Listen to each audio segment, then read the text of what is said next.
Mayorah, the one who came when I cried, by Roger E. Bissell, Jr. I had been drifting through the hours like a shadow in my own home. Not sad in any dramatic way, just hollow, dimmed, as if my worth had slipped somewhere I couldn't reach. I've always preferred being alone, but solitude can turn sharp when your thoughts start circling the same dark places. Lately, I'd been watching UFO documentaries, wondering whether anything truly lived beyond our sky. My faith says such visitors would be demons, but my heart has always whispered that God wouldn't waste a universe on emptiness. Still, I couldn't sleep. Tears came without asking permission. And then something happened. A presence brushed against me. Not a sound, not a vision, but a comfort, like someone placing a warm hand on a cold shoulder. Who are you? Why have you reached out to me? The question rose inside me, and something answered. You cried out to me, so I came. That is our way. The voice wasn't a voice. It was a feeling shaped into meaning. Are you an angel? I wondered. A messenger from God? I only knew you were sad, she conveyed. If I could help, I needed to try. As we are provided for, so we provide for others. Suddenly I sensed a world that wasn't Earth. A planet of land and sea, always warm, always bright. The air was thick and humid, almost liquid, like walking through mist while seeing everything clearly. Her people breathed through glands in their throats, drawing oxygen from the dense atmosphere. We weren't speaking. We were exchanging images, impressions, emotions. I asked if she understood my language. No more than you understand mine, she replied. A greeting doesn't need words. A wave, a nod. Meaning is shared. My sadness dissolved into wonder. It felt as though God had answered a question I'd never dared to voice. She gave me names. Not spoken, but felt. Mayorah, the one who comforted me. Ho Rek Yu, her son. Po Nesh Yu, her mate. Ko Jen Etch, her friend, one of the other ones. Her world held two humanoid peoples. They didn't divide themselves by race. They saw each other simply as individuals. Categories were for animals and plants.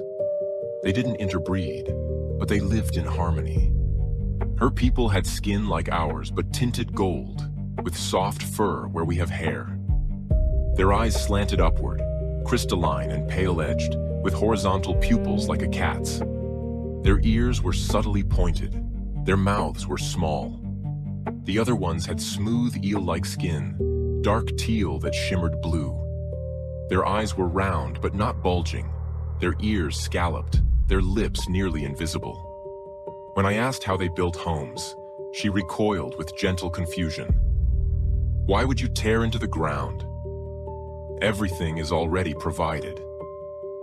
She showed me images, minerals gathered from streams, treasures sifted from soil, and a creature that hopped forward cheerfully to offer string from its own body. Everything on their world existed in harmony. Their homes were given, not constructed. Natural chambers in hillsides, and enormous leaves that curled into rooms high in the trees. Did you build these? I asked. No, she said. They are simply here for us. One day the provider will make another place for us. I asked about night and sleep. She laughed, or the feeling of laughter rippled through me. We go dormant for a while and awake for a while. Darkness is unnecessary. Travel was another revelation. Even our young can walk, she said. Why would you need something to walk for you? When I explained the size of Earth, she understood, then corrected me. I walk. I think. I am there. I joked that it sounded like magic. She gently nudged back. Do not think so evil. In your faith, did not one travel from place to place in an instant? She only knew this because she sensed it from me. Her people loved music, both fabricated and luminous. Fabricated meant instruments. Luminous meant colored lights that produced sound by vibrating the atmosphere. Their songs had no lyrics, only tones, operatic and choir-like, rising like prayer. The other ones preferred watery percussive sounds. She didn't enjoy their music, but respected their joy. Their technology was elegant in its simplicity. They had a displayer, a thin membrane that showed images and emitted sound, giving them news from across their world. When I asked about jobs, she didn't understand the concept. Everyone does what they can for the good of all. Her son played with friends. That was his purpose in that moment. I worried about danger, kidnapping, harm, the shadows that haunt our world. She felt my fear and responded with compassion. My son is fine. If he were hurt, he would be cared for, and I would know. I feel sorrow that such things exist among your kind. I worried that my thoughts might corrupt her. She reassured me. You think like a young one, not an infant, but not old. Your thoughts appear as images before you. When I asked about religion, she answered with quiet certainty. We know what is true. Stay with what is true. Avoid anything that mixes lies with truth. You know the difference between story and reality. My mind pictured a witch stirring a cauldron of facts and fiction, and she found the image amusing. I asked if she ever wanted to leave her planet. Why would we? This place is perfect for us, and we can see other worlds without leaving home. Through you, I see your world. I have seen it before. It does not look inviting, but you have learned to live in it.